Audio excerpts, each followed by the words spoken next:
Ça va. Eh bien, bonjour à tous et bienvenue à cette conférence d'actualité du jeudi du GRISOF. Notre invité aujourd'hui est le docteur Hervé Maisonneuve, médecin de santé publique, auteur du blog Revue et Intégrité. Et le titre de sa conférence sera Information en santé et lutte contre la désinformation. Euh, Pourquoi cette conférence? Eh bien parce que Hervé Maisonneuve, avec Dominique Costagliola et Mathieu Molimar, ont rédigé récemment un rapport sur l'information en santé et la lutte contre la désinformation. Ce fut le fruit de 4 mois de travail collectif, de 156 entretiens impliquant 270 personnes, c'est dire l'importance de ce travail. Et les trois auteurs dressent un constat partagé qui débouche sur 9 recommandations opérationnelles. Le rapport a été remis au ministre français de la Santé le 5 janvier 2026. Se poursuit par une version anglaise qui peut intéresser certains d'entre vous. En effet, la lutte contre la désinformation en santé ne peut être uniquement franco-française, elle est aussi à construire au niveau européen face à des enjeux informationnels largement transnationaux, mais pas simplement européens. Donc, en résumé, mieux informer, protéger les citoyens, renforcer la conscience, un enjeu de santé publique qui dépasse les frontières. Hervé, merci beaucoup d'avoir accepté d'animer cette conférence. Tu as la Bon- parole. Bonjour à tous. Merci Étienne, merci le Grisov pour cette invitation. Effectivement, nous étions trois pour faire ce travail avec des moyens technologiques importants et je vais vous en donner les grandes lignes, hein. Donc Mathieu Molimar, et je passerai vite sur la diapo, est professeur de pneumologie à Bordeaux, a mené tout ça.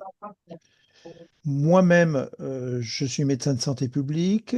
Je suis très engagé depuis assez longtemps dans l'intégrité scientifique et dans les revues scientifiques au sens général. Comme Mathieu et comme Mme Costagliola, nous n'avons pas de lien avec des industries pharmaceutiques ou des fabricants de vaccins antiviraux ou autres, comme on nous le reproche.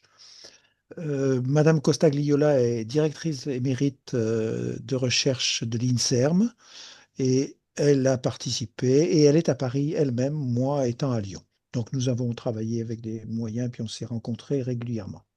En fait, ce qui s'est passé, c'est que le ministère de la Santé français, Monsieur Neuder, qui était ministre, nous a convoqués en fin de mois d'août et nous a proposé de faire cette mission.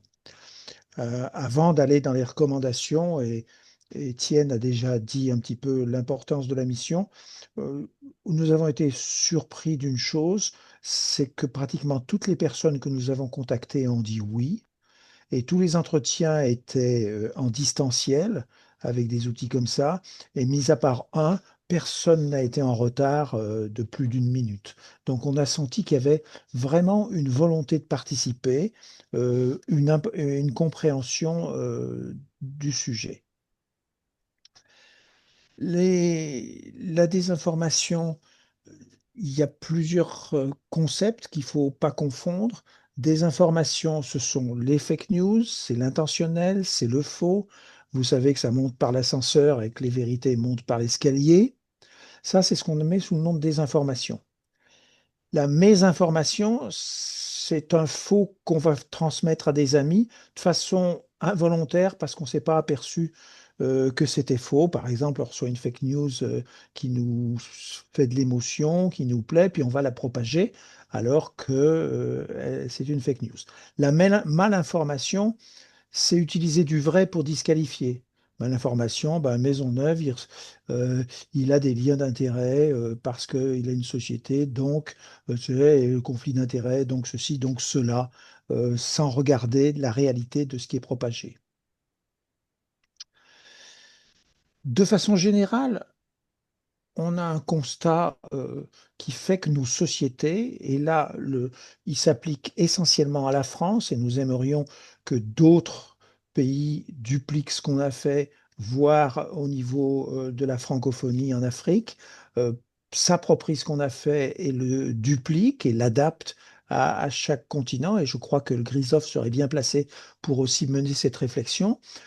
De façon générale, il y a un manque d'éducation scientifique et en santé. En France, la formation scientifique, même jusqu'à nos décideurs, n'est pas suffisante. Et en plus, elle est parfois un peu scientifique, mais elle est rarement en santé.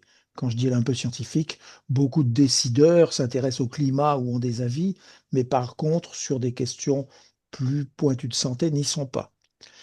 Là, je ne vous étonnais pas en disant que les fausses croyances en santé commencent à rentrer dans le débat public et augmentent un petit peu. Vous connaissez ces problèmes de fake news ou autres. On a constaté ce qui s'appelle un entrisme des pseudomédecines. Nous respectons les pseudomédecines, mais ce n'est pas de la médecine. Donc il faut cohabiter avec.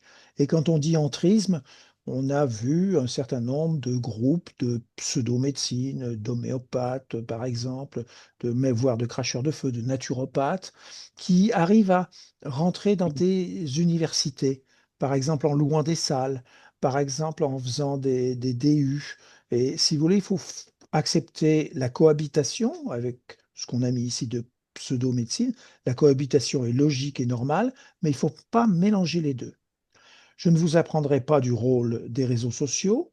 Je crois que vous le savez suffisamment, mais il faut se rendre compte que ces réseaux sociaux ont ce qu'ils appellent une éditorialisation algorithmique, c'est-à-dire que ça fait parvenir certains messages en avant des émotions ou d'autres. On constate aussi néanmoins en France une défaillance de la parole publique. La parole publique, alors je me réfère peut-être à la Covid, mais notre rapport n'est pas lié à la Covid, hein. La parole publique, parfois, si elle dit une contre-vérité, c'est très délétère et c'est très difficile à corriger après. Donc la parole publique devrait mieux gérer l'incertitude. Et puis une asymétrie de risque entre les scientifiques qui portent la bonne parole et les peu nombreux et rares désinformateurs qui ont des moyens et qui peuvent agir fortement. On sait que la désinformation elle-même est organisée et financée. Dans certains domaines, il y a des désinformateurs dont c'est pratiquement le métier. Et parfois, à peu nombreux, ils peuvent disséminer des fausses informations. Par exemple, on ne sait pas, mais c'est une hypothèse, dans notre pays, en France, ceux qui propagent les messages anti-vaccination, anti-vax, c'est 20 personnes peut-être, hein. On n'est pas en train de parler de centaines ou de milliers de personnes, mais ce sont 20 personnes qui ont de l'argent, qui sont organisées, qui sont actives et qui sont très relayées par la communauté après. Donc, beaucoup de désinformateurs le font pour l'argent, pour la gloire, pour d'autres raisons. La vulnérabilité collective, elle concerne tout le monde. Et c'est là qu'il faut savoir qu'elle concerne aussi les scientifiques ou professionnels de santé, qui, même s'ils sont peu nombreux, même s'ils sont hors de leur domaine de compétences, ils ont la blouse blanche et ils peuvent propager plus facilement que d'autres des fausses nouvelles.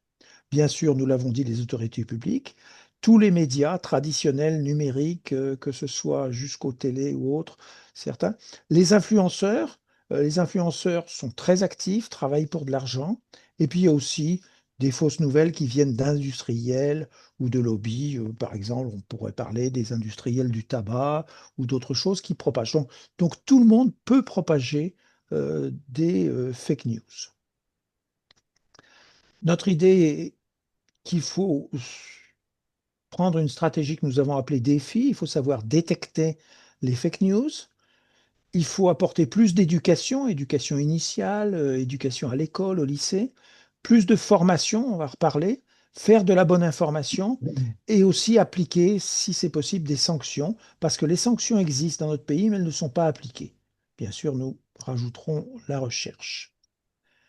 Nous avons une recommandation qui est une éducation à développer, et on dit bien tout au long de la vie. On a eu une anecdote qui est très française.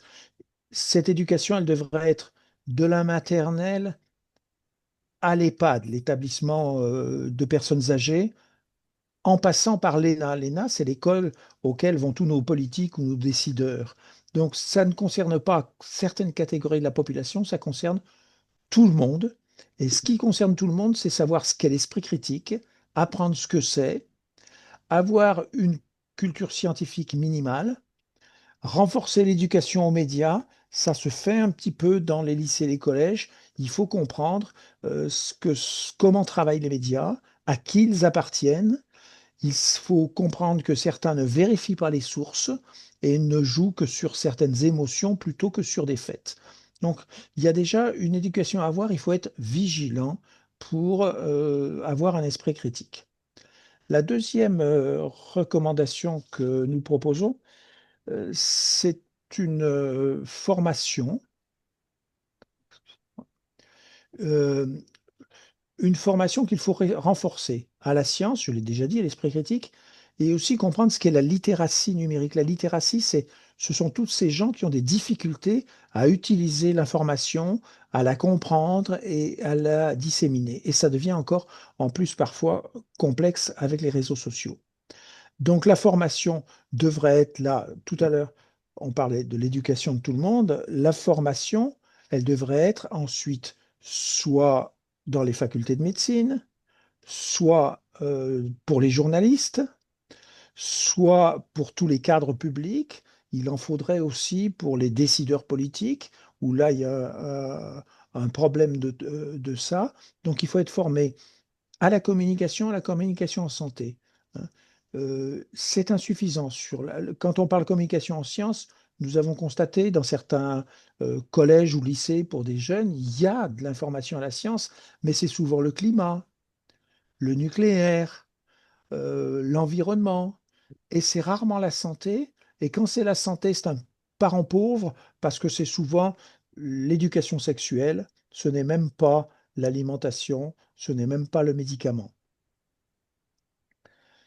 Une recommandation qui a été extrêmement bien accueillie, et ça nous a surpris par les sociétés savantes, par les doyens, par les universités, par les agences de recherche, c'est-à-dire qu'on dit à tout le monde, réfléchissez à la désinformation, réfléchissez à l'information. Les hôpitaux qui, en France, ont une responsabilité de formation sur des territoires, devraient réfléchir à tout ça et on leur a proposé dans une annexe un petit schéma avec un plan public d'information et de lutte que l'organisation pourrait s'approprier et à périodicité réfléchir, voire avoir une petite charte sur son site internet et à périodicité revoir tout ça. Donc chaque organisation au sens très général, hein, hôpital, doyen, devrait au moins réfléchir. Je dis, chacun doit faire une petite pierre. C'est là l'idée de tout ça. Une recommandation aussi qui serait et qui peut prendre du temps d'avoir un infoscore santé, hein. Nous ne sommes pas en train de valider les informations qui sont de partout sur la toile. Nous sommes en train de dire que ceux qui propagent de la santé devraient s'approprier un score, un logo, ça va prendre un peu de temps, mais c'est pas un oui-non, c'est-à-dire comme c'est fait dans d'autres domaines, ce serait ABCDE, basé sur des critères qu'on a proposés, transparents, reproductibles, c'est-à-dire est-ce que la qualité des sources est vérifiée, est-ce qu'il y a un conseil scientifique, est-ce qu'il y a une gestion des erreurs, est-ce qu'il y a une déclaration des conflits d'intérêts, c'est-à-dire que tout média qui propage de l'information en santé devrait avoir la transparence sur comment il travaille pour donner cette information. Donc bien sûr, ça peut être un journal scientifique, ça peut être un réseau social, ça peut être un programme. Nous-mêmes, ici, quand on fait nos conférences, on pourrait dire, ben, nos conférences, on fait tout ça, les erreurs, de ceci, donc on mérite un score de ceci ou de cela. Il faudra du temps pour organiser tout ça. Pour l'instant, le ministre de la Santé français a pris un certain nombre de nos mesures qui sont déjà en action. Celle-ci, ils vont y réfléchir avant de la mettre en action. Le côté information, on a besoin d'une plateforme d'information. On a besoin de quelque chose, c'est-à-dire que en France, mais en langue française, le ministère de la Santé a un site qui s'appelle santé.fr qui donne de la bonne information en santé. Mais ce site a des manques de moyens et doit être revu, revalorisé. En gros, il faudrait pour notre pays, mais est-ce que c'est Ah, mais- duplicable à d'autres, qui est une plateforme d'information avec d'abord les sources reconnues. Ça commence à exister dans le privé en France, je vais vous le dire, hein. Une transparence des sources et des IA, des intelligences artificielles génératives permettant soit aux professionnels de santé, soit au grand public de l'interroger. Actuellement, si vous allez sur ChatGPT, c'est pas suffisant. Nous l'avons regardé sur ChatGPT quand M. Trump a dit que le paracétamol donné à la femme enceinte donnait l'autisme. Vous allez sur ChatGPT, pendant 3 à 5 jours, ChatGPT redonne cette parole. Et ChatGPT ne se corrige qu'au bout de 4 jours environ, ou alors ChatGPT va commencer à dire non, c'est pas vrai, quoi que ce soit. Donc il faut des plateformes avec des IA où on contrôle le corpus. En France, dans le domaine privé, s'en sont déjà lancés trois. Une qui s'appelle MedGPT, qui a 90 sources bien identifiées, qui est en médecine pour les médecins. Une du Conseil national des généralistes enseignants, et BIM, et puis les anesthésistes réanimateurs sont en train d'en lancer une aussi. Donc ça, il en faudrait une publique. Ce qui fait qu'on a essayé pour le ministère de structurer ce que devrait faire le ministère dans le domaine de l'information en santé. Et ils sont en train de prendre ça, Oui, ils avaient déjà commencé et ils s'y mettent. oui. Merci, merci de couper vos micros. Donc, le ministère devrait avoir au moins un conseil scientifique quand il s'agit de propager de l'information en santé, devrait dire quelles sont leurs sources d'information. Et là, en bas à gauche, vous avez ce portail santé.fr, cette IA dont j'ai déjà parlé. Est-ce que ça doit être public? Est-ce que ça doit être un contrat avec le privé? Nous ne savons pas tout ça, mais on a besoin de ça. Une autre chose dans cette politique pour le ministère qui commence à se mettre en route, le ministère devrait avoir un annuaire d'experts, c'est-à-dire un annuaire d'experts proposés dans tous les domaines de la santé, d'experts qui peuvent parler aux médias, au public, c'est-à-dire à la fois ils ont eu une formation sur la communication et à la fois leur institution, que ce soit une université, que ce soit l'INSERM, leur institution dit qu'ils sont autorisés de parler en nom propre. Alors, il faut que ce soit des gens qui sachent faire, peut-être que ce soit même valorisé dans leur institution, parce qu'aujourd'hui, c'est pas valorisé de passer son temps à aller parler à l'extérieur de l'institution. Il faut que ce soit géré avec des liens d'intérêt et tout. Et ceci, c'est déjà fait en France par certaines agences, et peut-être qu'on arrivera à un annuaire d'experts validés, autorisés à parler. Ça, c'est cet annuaire d'experts. Et puis, autre troisième chose, et là, ça va partir relativement vite, comme il existe la pharmacovigilance, la matériovigilance, il faudrait de l'infovigilance. C'est pas trop compliqué à monter du moment qu'on a déjà tous les systèmes qui existent en matériovigilance. C'est-à-dire qu'il faut repérer les fausses nouvelles, donc il faut une veille active. Alors, est-ce qu'elles peuvent être faites et probablement par à la fois les citoyens, à la fois les professionnels de santé.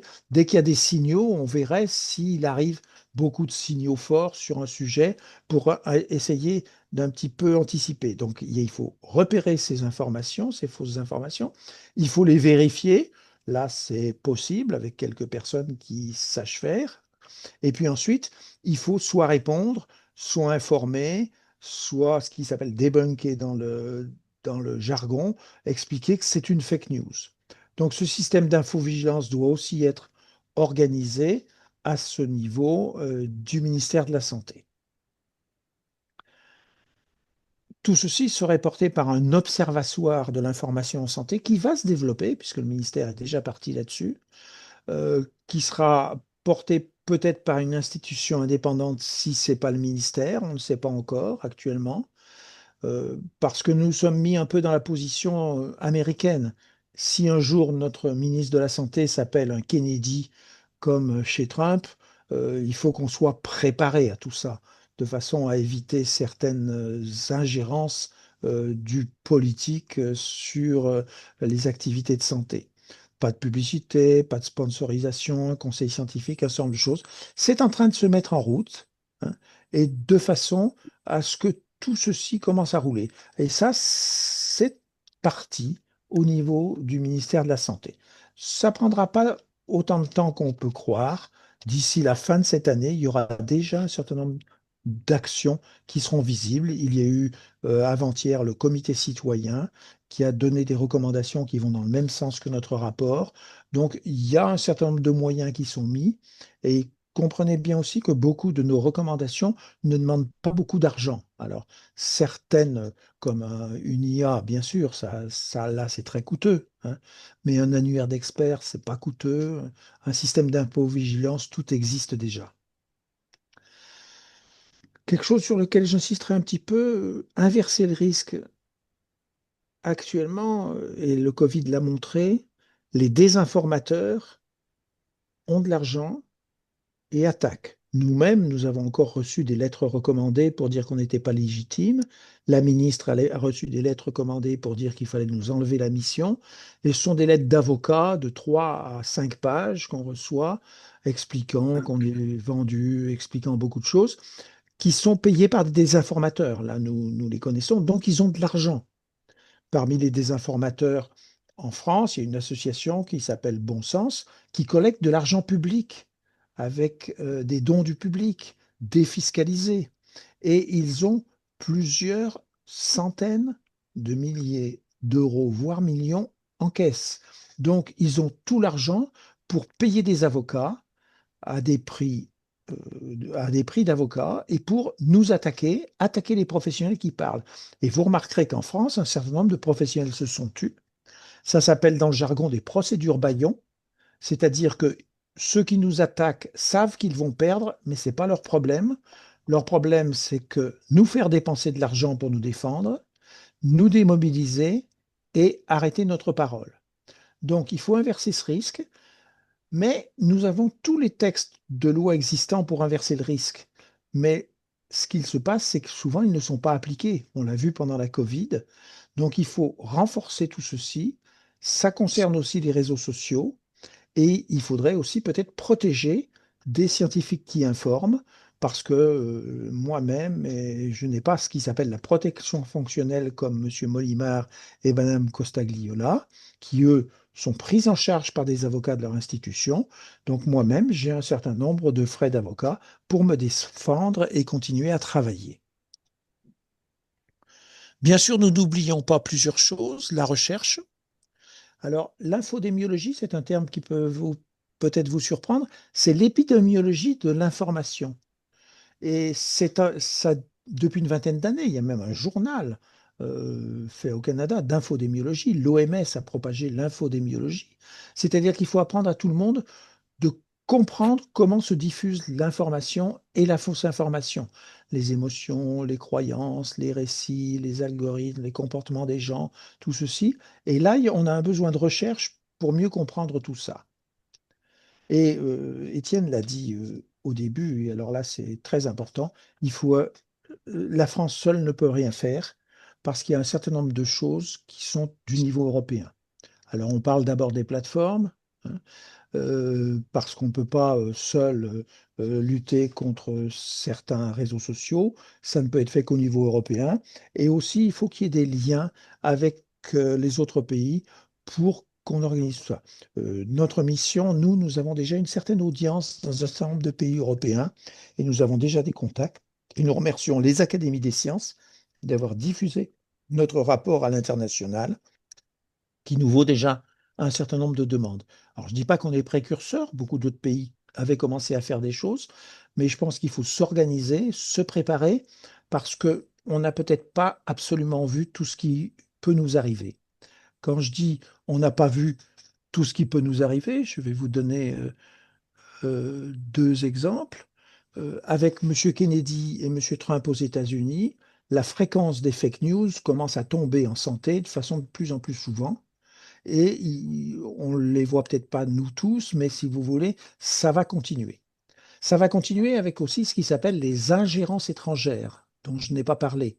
Les ingérences étrangères, eh ben, comprenez que quand un pays étranger veut commencer à semer la panique, et par exemple, nous, il y en a d'identifiés en France, en sciences, hein, je parle, de prendre des données de recherche, euh, un pays comme la Russie, ça coûte pas cher du tout pourquoi on dit que c'est pas cher? On a les exemples, par exemple, de Russes qui vont payer des Serbes et ils vont leur donner 2 à 5 000 euros à 3 Serbes et ils vont leur dire voilà ce qu'il faut faire. Alors, ils l'ont déjà fait en France avec les punaises de lit, avec les têtes de cochon devant des mosquées, avec des mains rouges islamistes. Donc, si vous voulez, désinformer ne coûte pas cher.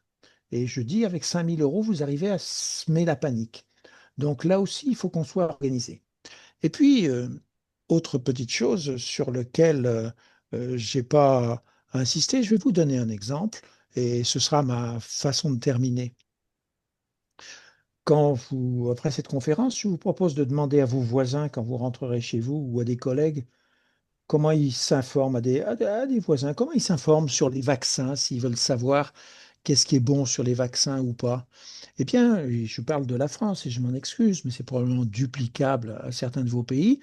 En France, il va aller à la Fnac ou voir chez Amazon ou dans des grandes surfaces ou des librairies et il va dire, je voudrais un livre sur les vaccins. Et le libraire va lui dire, oui, oui, regardez, j'en ai une dizaine. Et quand il met dans sa vitrine, ou vous irez le voir sur les sites Amazon, des livres sur les vaccins, sur les 10 premiers, selon le moment ou autre, il y en a en général 6 à 8 qui sont des anti-vax. Donc l'accès à la bonne information est complexe, puisque si vous voulez chercher de la bonne information sur les vaccins, l'offre que vous avez en face de vous, ce sont des vaccins anti-vax de préférence. Et ces livres se vendent bien, donnent de l'argent à ceux qui les ont écrits, et ceux qui les ont écrits peuvent encore utiliser cet argent pour nous attaquer ou pour propager des fausses informations. Donc, si vous voulez, il faut qu'on soit tous mobilisés et il faut tous comprendre qu'il y a un réel danger. Ce qui est marrant, c'est que parmi la plupart, si ce n'est presque tous de nos interlocuteurs, peu étaient vraiment conscients de ce qui se passe, hein. On a mis dans notre rapport, que vous pourrez avoir, vous pourrez chercher, d'autres exemples d'un certain nombre de choses. On est un petit peu manipulé. Et ce qui se passe, la santé, bien sûr, est un enjeu de tout le monde. Donc c'est facile d'aller dans la santé, tout le monde est concerné, ça fait peur à tout le monde. La santé est pourvoyeur de risques, on peut faire arrêter des traitements, beaucoup de choses se passent sur la santé, donc la santé est quand même importante.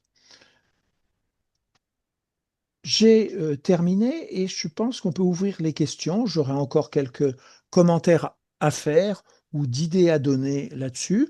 J'ai été volontairement un petit peu rapide parce que vous aurez un rapport, parce que on peut rediscuter et parce qu'en fonction de si vous n'avez pas de questions, j'aurai d'autres choses pour alimenter la discussion. Voilà, Étienne. Hervé, merci beaucoup pour J'ai cette parlé un peu explication. vite, alors des choses vous pouvez Non, questionner. non, je crois que c'était très clair. On sent que tu possèdes bien ton sujet, si je puis dire. Mhm. Euh, je vais passer la parole. Simplement une remarque, une impression. Quand on voit ces 9 mesures, moi je dois dire que je ne mesurais pas l'ampleur de la tâche avant de t'écouter. Mhm. C'est, c'est énorme entre les annuaires d'experts, les systèmes d'infovigilance, etc., etc. C'est quand même énorme. Je pense à une chose qui m'intéressait il y a quelques années, c'était la médecine fondée sur les preuves. Bon, Mhm. mais on a l'impression qu'à à côté de ça, c'était rien. Mais je mesure ce que c'était. J'ai vu ce que ça représentait au niveau d'une société savante. Et là, quand je vois Oui. l'ampleur de la tâche, je trouve ça phénoménal. Comment allez-vous faire pour conduire tout cela? Ben, tu l'as dit un Euh, peu. On va vite passer la parole à quelqu'un. Juste pour te répondre, on, on a beaucoup de gens qui sont en train de se mobiliser et de bouger, tu vois. On reçoit beaucoup de demandes d'articles, on va en avoir beaucoup, même de la Oui, revue parlementaire. On va parler aux députés parce que euh, les, euh, les décideurs, les députés, les sénateurs ne prendront de décision que si les citoyens les poussent. Aujourd'hui, les décideurs ne sont pas conscients du problème, ne sont pas concernés, C'est pas ce qu'ils ont vu. Donc il faut que les citoyens poussent. Il y a eu un comité citoyen il y a 3 jours qui a repris tout ce qu'on a fait. Donc il faut bouger. Et comment y faire? Il faut que tout le monde s'y mette. Et c'est pas une question d'avoir 100 millions d'euros. On n'est pas à Mhm. ce niveau-là, hein, d'accord? Hein. Mhm. Tout le monde avec ses petits moyens peut aller. J'aurais d'autres choses à dire, mais on va passer la parole. Je crois Oui. que certains ont levé la main. Ouais, je ne vois pas de main levée. Ah Je vois pas de si, main levée. Laurent, Si tu les vois, Laurent Hervé, Guillemino, on vous laisse parler? Laurent. Oui, bonjour. Merci beaucoup Ah, pour c'est un sujet qui est extrêmement passionnant. Moi, j'avais une question parce que j'arrive pas à comprendre en fait quelle est la motivation justement de ces gens qui font de la désinformation pratiquement un métier. Est-ce que c'est exclusivement financier? Est-ce qu'il y a des motivations? Est-ce qu'on a réussi à identifier ça de manière assez claire? Il y a un certain nombre d'études là-dessus, c'est assez clair. Euh, Pour la plupart, au début, c'est l'argent. Hein, ça, c'est clair. Euh, Casas Novas, je vous cite des noms. Eux, c'est l'argent et ils font beaucoup d'argent. Hein. Euh, Ensuite, il y a tous ceux qui sont sur les réseaux sociaux qui sont des influenceurs. Eux, ils veulent augmenter leurs suiveurs. Et pour augmenter leurs suiveurs, c'est pas en expliquant comment il faut bien faire. Hein, d'accord? C'est en jouant sur les émotions ou quoi que ce soit. Donc, il y a ceux qui veulent de l'argent. Il y a ceux qui veulent de la notoriété, de la gloire, qui font ça uniquement pour la gloire. Il y a un certain nombre de politiques qui n'ont pas voulu nous parler parce qu'on a eu des politiques qui sont à des extrêmes. Hein, et il y a des politiques qui agitent absolument ça. Hein, parce que quelque chose que je n'ai pas expliqué quand j'ai parlé des ingérences étrangères, par exemple, russes, il se passe quelque chose actuellement qui avance vite aux États-Unis et ce qu'ils voudraient faire en Europe, c'est ce qui s'appelle la polarisation des sociétés. La polarisation des sociétés, c'est-à-dire qu'il faut que les gens arrivent à se disputer entre eux, d'abord en famille. Covid a été un exemple. Certains se sont brouillés avec leurs cousins, leurs frères, des parents ou des voisins sur Covid. Donc les gens se polarisent sur des sujets, et les sujets de santé sont faciles à ça. Et quand ils se polarisent, au bout de 5, 10 ou 15 ans, ils commencent à se poser la question, pourquoi on ne se parle plus tous? Sous-entendu, est-ce que c'est la démocratie qui nous mène à ça? Et c'est ce qui se passe aux États-Unis aujourd'hui, c'est ce que veulent faire les Russes ou d'autres, c'est-à-dire que sur un temps long, 10 ou 20 ans, c'est un problème de menace de la démocratie. Il y a des écrits là-dessus, hein. C'est pas moi qui fais comme ça. Je pourrais vous donner des sources. Hein. Donc, le problème sur un temps long, c'est la démocratie qu'il faut mhm. défendre. Est-ce que c'est à peu près clair ce que je vous ai dit là? Ouais, très clair, hein, très clair. Je sais pas s'il y a d'autres questions, mais moi, Euh, j'en avais une autre. Vas-y. Parce qu'on on a vu quand même au moment du Covid des scientifiques, des médecins, des PUPH prendre position notamment contre les vaccins et propager la désinformation et qui servent énormément à cette cause-là parce que ce sont oui. la caution scientifique de la désinformation. Et la question, c'est est-ce que vous avez prévu justement et comment on peut agir contre ça, quoi. Alors la première chose, et on a eu des discussions sans vous relater des choses confidentielles, les institutions ne font rien. Parce que certains de ces gens-là, même sur des livres actuellement sur les vaccins, mettent je suis chercheur à tel endroit, je vois sur la couverture ou la quatrième. Donc là, les institutions ne font rien et certaines, je ne dis pas toutes, sont en train d'en prendre conscience et vont peut-être demander des choses ou agir. Mais une institution, une université ne sait pas faire.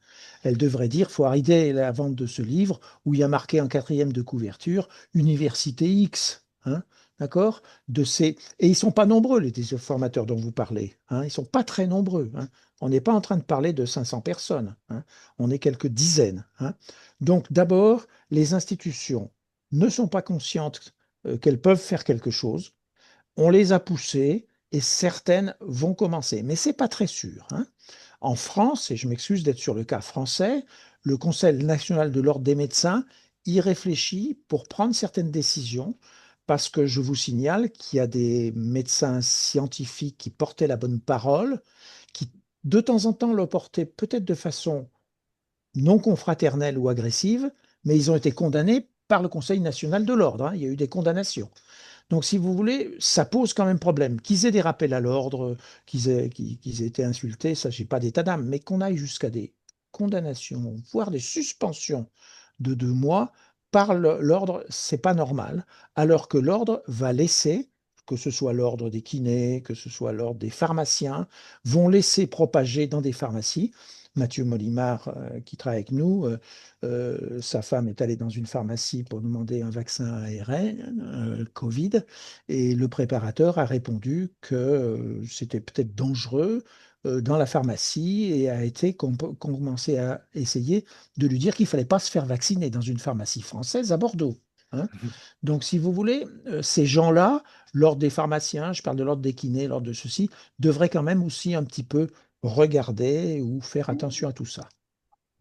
Alors, c'est une prise de conscience d'un certain nombre euh, de groupes de ces choses-là. Parce que le désinformateur en bouge. Ce qui nous a frappé aussi, une petite chose, et dont on n'avait pas conscience, c'est que, alors c'est propre à la France, mais je parle à l'Afrique, mais l'Afrique, vous comprendrez vite que ça s'applique aussi à l'Afrique. Les déserts médicaux, c'est-à-dire le manque de professionnels de santé, font le lit de la désinformation. Je m'explique. On a parlé à un maire d'une petite commune. Ce maire nous dit, moi, il y a 5 ans, j'ai créé, c'est un exemple français, une maison médicale. Il y a marqué maison médicale. Le médecin est venu et au bout de 6 mois ou un an, il est parti. Je me suis retrouvé avec des murs, plus personne payait le loyer et toute ma population, petite commune, ne comprenait pas. J'ai trouvé, et il nous dit, 3 naturopathes qui maintenant payent le loyer et la population est contente. Alors je sais bien que ces naturopathes, de temps en temps, font arrêter des chimiothérapies ou disent votre traitement sur l'hypertension, vous êtes sûr que ça sert à quelque chose. Je sais bien tout ça, nous dit le maire. Mais si vous voulez, moi, on me paye le loyer et j'ai la paix. On a des exemples très précis, même dans certaines villes. Oui. Il suffit de traverser le Massif central à pied Oui. pour s'en rendre compte dans les petits villages. Le moindre petit village, il y a un naturopathe ou quelqu'un qui est l'équivalent. Tout à fait. Alors, Alors, on n'est pas en train de dire qu'il faut faire la chasse aux naturopathes, oui, oui, mais oui, il ne tout faut à pas fait. confondre naturopathie et médecine. Et dans l'exemple que je vous cite, les naturopathes sont dans des locaux où il y a marqué en haut maison médicale, Maison médicale. parce qu'il avait fait la plaque quand il a construit la maison. Hein, Oui. d'accord? Euh, Voilà. qui veut intervenir? Je suis désolé, mais je ne vois pas les mains levées. Non, Hervé, je est-ce ne que vois tu pas en là. vois? Non, je ne vois pas là. Alors, qui veut intervenir? Euh, On a alors, de. il y a une question dans le chat. Voilà. Euh, y a-t-il actuellement des indicateurs fiables? Excusez-moi, je n'arrive pas à lire jusqu'au bout. Euh, ta, ta, ta. N'y a-t-il pas actuellement des indicateurs fiables permettant de mesurer le niveau de désinformation en santé pour une population donnée? Entre parenthèses, nationale ou plus ciblée, journalistes, politiques, etc. Alors, il se montre des choses. Il n'y a pas réellement encore ce qu'il faut.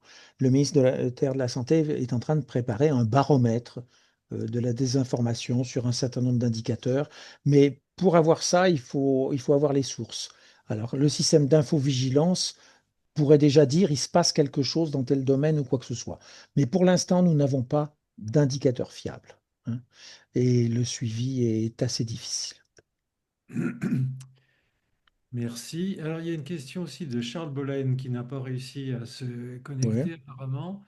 Content Bonjour de te Charles. revoir. Ça s'adresse bien entendu à Hervé. Une question, n'est-ce pas une forme de désinformation quand on ne dit pas toute la vérité sur l'évolution du système de santé? Par exemple, il arrive aux médias de dire que l'accès à la santé régresse par le fait de désert médical, alors que beaucoup de tâches peuvent être déléguées à d'autres professionnels de santé, les associations médicales et les facultés de médecine devrait être porteuse de données socialement responsables. Si on n'avait pas su qui était l'auteur, on l'aurait Oui. déjà fait. Oui, bonjour Charles, merci. Oui, tout à fait d'accord. Il y a un problème de répartition de ressources, il y a un problème d'accès aux soins, il y a des tas de problèmes qui sont tous liés avec tout ça et qui font la part de tout. Euh, euh, Charles, tu sais très bien que tout ceci est très complexe, hein, mais on est d'accord avec toi, tout est lié, tout se tient. Quand je dis le désert médical, c'est pas parce qu'on aura des professionnels que la solution sera tout à fait résolue non plus, hein. Mais actuellement, tout ce qui se passe avec les réseaux sociaux ou quoi que ce soit est quand même un vrai problème, hein. Je vous citerai deux exemples. Donc, notre collègue marseillais à l'IHU a quand même 800 000 suiveurs sur Twitter, hein. Donc, si vous voulez, il n'est pas lui-même actif en tant qu'antivax, mais quand il y a un tweet antivax, il l'envoie à 800 000 personnes qui chacune le renvoie à X milliers de personnes. Donc, c'est comme ça que ça se passe. Vous avez besoin de 5 à 10 personnes actives en antivax et après, les réseaux sociaux font tout partir.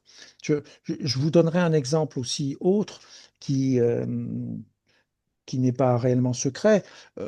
France Soir, qui n'est plus qu'un blog, qui n'est plus un journal, qui est celui qui nous attaque le plus souvent parce qu'ils ont beaucoup d'argent, hein, avec lequel on a quand même beaucoup de difficultés. Le directeur qui s'appelle Azelbert a créé une association qui s'appelle Bon Sens. Vous pourrez aller voir bonsens.org, où lui-même président n'apparaît pas, bien sûr. Celui qui gère cette association s'appelle Monsieur Perron, un médecin qui est parti de l'assistance Psychologue. publique des hôpitaux de Paris, infectiologue, qui était des informateurs, qui gère tout ça. Et ils sont moins de 10 personnes à gérer Bon Sens. Mais ils ont 32 000 adhérents du public Hmm. qui donnent de l'argent défiscalisé et eux ont environ 500 000 euros par an de dons. Je ne suis pas sûr de ce chiffre. On a le tracé. Il peut être un peu en dessous, mais pas tellement en dessous. Donc, si vous voulez, ils se retrouvent avec 500 000 euros par an. Ils font des webinaires, ils font des vidéos, ils organisent des tas de choses, quoi que ce soit. Donc, vous n'avez pas besoin d'être très nombreux pour avoir beaucoup d'argent, Mhm. Euh, Et ce qui est intéressant, c'est quand on va sur leur site, hein. on voit qu'ils reprennent à peu près Oui, euh, le même langage que vous. C'est-à-dire tout qu'en à fait, fait. ils C'est un disent site qu'ils qui sont développe, indépendants. voilà. Ils disent qu'ils développent l'intégrité scientifique, hein. C'est ça, exactement. Voilà. un Hein. site miroir en quelque sorte. Oui. Oui. Donc, vous regarderez ce site-là, Casas Novas, il y en a d'autres, un certain nombre d'autres choses comme ça. C'est assez surprenant. Alors, une partie de ce qu'ils font est légale, hein, donc attention. J'ai j'ai envie de te poser une question un peu naïve, Hervé. On dit, enfin, il y a une étude qu'on cite toujours qui montre que une fausse information ou une information, enfin, de ce domaine-là, se diffuse 6 fois plus qu'une vraie information. Comment, pourquoi n'arrive-t-on pas à faire la même chose, c'est-à-dire à inverser? Alors, c'est la loi de Brandolini, hein, toutes les fausses Oui, Brandolini. oui. De façon, les chercheurs dans les sciences cognitives et tout disent qu'on joue sur l'émotion, hein. Mm. On joue sur l'émotion. Donc, si je te dis, Étienne, tu devrais manger plus de pommes, ça ne te fait pas vibrer. Tandis que si je te dis, Étienne, avec la viande, tu risques le cancer, donc regarde avec ce cancer que tu vas avoir et compagnie, là, tu vas commencer à avoir des émotions et tu commences à t'intéresser. Si je te dis, le persil donne le cancer, là, tu regardes. Hein, d'accord? Donc, on joue sur les émotions, les croyances, sur beaucoup de choses et la viralité de tout ça. Et les algorithmes orientent vers les émotions et font descendre les vérités, hein, chez Twitter ou d'autres choses, hein. Et d'autant plus que, notamment chez Twitter, quand tu t'abonnes, tu peux refuser de recevoir certains comptes ou d'autres choses, mais en fait, l'algorithme fait que tu reçois environ 30 à 40% de contenu qui est du contenu que tu as refusé de recevoir. Tu vois ce que je veux dire? Donc, si Mhm. tu refuses, ils voient que tu refuses, donc ils y vont. Monsieur D'accord. Diallo qui veut parler. Oui, on vous écoute, Monsieur Diallo. Il n'a pas. J'ai bien dit à votre disposition pour vous donner le rapport et en version anglaise ou les Non, traductions. moi, j'ai un problème. Voilà, Oui, non, c'est bon. On vous Est-ce écoute. bon, que, chez nous, par exemple, il y a une coexistence entre médecine traditionnelle et médecine moderne? Hmm. Et la désinformation euh, peut être c'est-à-dire observée dans les deux cas. Est-ce qu'il y a des ah oui. possibilités de distinguer ces choses-là? En France, il y a un très beau rapport du Conseil national de l'ordre qui s'appelle des pratiques de soins conventionnels et qui va lister 25 pratiques dites non conventionnelles, hein. Donc l'ordre dit que ce n'est pas de la médecine et ces gens-là qui font ces pratiques non conventionnelles appellent ça de la médecine intégrative, de la médecine alternative, de la médecine complémentaire. Non, ce sont des soins, mais ce n'est pas de la médecine, hein, d'accord? Donc il faut que les gens comprennent que tout ce qui est acte validé, il doit l'être par un professionnel de santé. Et vous le dites, ces désinformateurs, ces naturopathes font arrêter, on a des exemples, il y a eu des procès en France, font arrêter des chimiothérapies. C'est là que ça devient dangereux. Tant qu'ils vont vous donner une herbe qui fait rien, bon, ben, vous avez le droit de prendre une herbe qui fait rien. Mais le jour où ils commencent à interférer sur des pratiques, disons, communes, conventionnelles, là, il y a problème. C'est la frontière. Alors, je ne réponds pas à votre question comment faire, hein, parce que la cohabitation, elle continuera. La chasse aux sorcières et dire il faut interdire ces gens-là, c'est illusoire, hein. On vide un océan avec une petite cuillère. Donc, je ne Oui. réponds pas clairement, je ne sais pas. Peut-être que d'autres ont des réponses. Non, c'est vrai que enfin, les médecines traditionnelles africaines, c'est un domaine un peu différent des Oui, médecines dites alternatives chez nous, hein. Pas tout à fait du même domaine. non, Euh, parce que nous, c'est la fasciathérapie, l'éthiothérapie, oui, on c'est a aussi ça. les cracheurs de feu, la naturopathie, il y a tout un listing de tas de choses. Monsieur Lobo, c'est ce qui s'affiche. Je pense que c'est votre Oui, nom. Vous alors, avez la parole. parlons de la théorie du complot. Oui, parlons de la théorie du complot. Est-ce qu'au cours de cette étude-là, la théorie du complot Oui, oui, tout à fait. a pu montrer que souvent les individus, les croyances qui ont été diffusées ont eu raison de la théorie du complot? Ah, vous voulez dire aller contre? Non, je ne sais pas répondre là, hein. Mais ce qu'on sait, c'est que quand on parle à un complotiste, il ne faut pas lui parler de façon frontale, parce qu'on va toujours perdre, hein. Euh, il faut lui parler sur d'autres sujets, aller lui démontrer des choses, valider à côté pour commencer à ce qu'il se questionne. Il y a toute une stratégie à avoir vis-à-vis des complotistes. C'était extrêmement difficile quand on a une fake news en face de moi. J'ai un collègue qui va m'expliquer que le vaccin, c'est ça. Alors, j'ai deux stratégies, moi. Soit je commence à passer mon temps à lui expliquer que le vaccin, ça soigne, c'est bon, et je commence un peu à valider son dialogue et à lui dire, ben, on peut discuter l'un et l'autre, toi tu as ta théorie, moi j'ai la mienne, et je pseudo-valide son dialogue. Donc ça, c'est la première stratégie, lui parler. La deuxième stratégie, c'est l'ignorer et ne pas lui parler. Mais si je l'ignore, je le laisse diffuser. Donc si vous voulez, on n'est pas très à l'aise et on n'est pas très bien armé pour discuter avec ces gens qui sont des complotistes complètement de métier et avérés et qui savent bien parler. Mais je réponds pas totalement sur ce que vous vouliez. Oui. Est-ce qu'il y a une autre question? On a encore un petit peu de temps. Allô? Euh, une question. Alors attendez, Ah, de Florian d'un point Port. de vue légal, la désinformation en santé n'est-elle pas condamnable? Et si oui. Alors, euh, c'est extrêmement difficile, hein. Parce que d'abord, certains ont des activités même commerciales, ils s'inscrivent et ils sont dans la loi, ils payent leurs impôts, hein. C'est des informateurs dont je vous parlais. Ils sont dans la loi, ils payent leurs impôts, et au contraire, ils font très attention d'être dans la loi, hein. D'abord, c'est la première chose. Alors, ils propagent des fausses idées. Alors, on a parlé à quelqu'un qui est allé au tribunal, d'un scientifique, OK, qui est allé au tribunal attaqué par Monsieur Raoult parce que ce scientifique disait que l'hydroxychloroquine ne marchait pas et était fort et l'avait propagé. Euh, le magistrat a dit, en public, et ça fait très mal à ce scientifique. Mais, monsieur, entre monsieur Raoult et vous, qui dois-je comprendre? Qui dois-je écouter? Mais je n'ai pas de règle, moi. Tout le monde a ce qui s'appelle la liberté d'expression, et tout le monde a le droit de dire ce qu'il veut dire. Mais moi, magistrat, c'est la liberté d'expression. Je ne suis pas un chercheur qui va aller dans le consensus, dire ça, il y a de la preuve, ça, il n'y a pas de la preuve. Donc vous voyez que la frontière est extrêmement difficile avec ce qui s'appelle la liberté d'expression, hein. Tant que ce désinformateur n'aura pas, je m'excuse, à la limite, causé un trouble à la population, à un malade, et c'est les rares procès qu'il y a eu, hein, d'arrêt de chimiothérapie, tant qu'on n'en sera pas à ce niveau-là, euh, j'ose pas le dire, mais il a le droit de continuer, c'est la liberté d'expression. Et encore, faudrait-il démontrer qu'il y a eu arrêt de la chimiothérapie de Voilà, façon intentionnelle, etc., ce qui n'est pas voilà. gagné.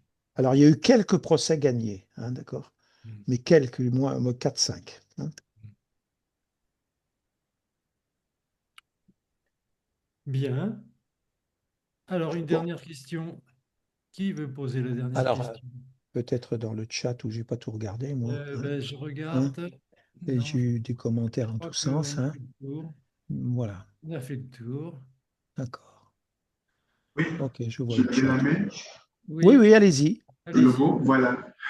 Je reviens encore sur la question de la théorie du complot. Oui, En fait, ce que je cherche à savoir, c'est si au cours de votre étude, une suspicion qui a été véhiculée par les complotistes a pu avoir raison de,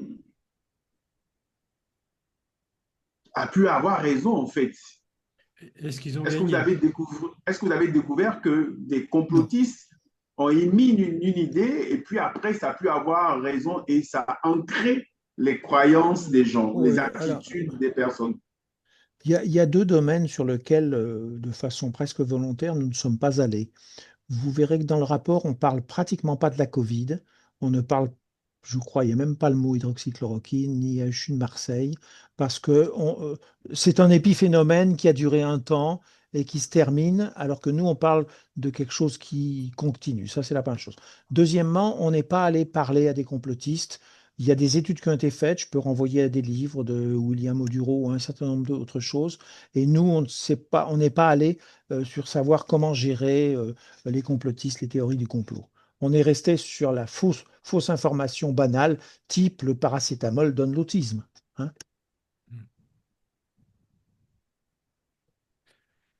Très bien. Eh bien, écoutez, il est 16 Voilà. heures. Il va rester à te remercier. Merci. Merci Hervé, parce que c'était très clair, tu vois, les questions étaient très intéressantes. Moi, je vous Et remercie pour tous ces bravos qui écoute, circulent. en tout cas, je vois que les applaudissements fleurissent de partout, tu vois, c'est Dans vraiment votre bien. institution, vous pouvez prendre l'annexe qui dit faites un plan d'information et vous pouvez dire est-ce que mon université, ma faculté pourrait pas réfléchir à la désinformation, c'est tout. Mhm. Déjà, ça, c'est beaucoup, avoir une petite charte sur votre site. Très bien. Alors, Merci. merci beaucoup Hervé. Alors, la prochaine conférence, eh bien, c'est pas dans l'immédiat, là, on a un petit creux, je dirais. Ce sera le 26 mars, jeudi 26 mars. C'est notre collègue, Madame le professeur Sonia Mahalej de Tunis, qui nous fera une conférence sur le sommeil et la prise en charge du sommeil actuellement en Tunisie. Ce sera intéressant parce que la Tunisie, il n'y a pas que il y a l'exemple tunisien, mais il y a aussi l'ensemble des pays d'Afrique qui sont concernés par ce problème. Hervé, merci beaucoup Merci. pour cette intervention. Merci à tous. Vous avez été très nombreux. Je vois que vous étiez une bonne quarantaine. Il y a des gens qui sont entrés, qui sont sortis, etc. Merci à tous et à bientôt. À bientôt. Alors, c'est Hervé qui doit. Est-ce que je peux je crois. Je ne suis pas sûr de pouvoir éteindre, mais de toute façon, on coupera à ce niveau-là.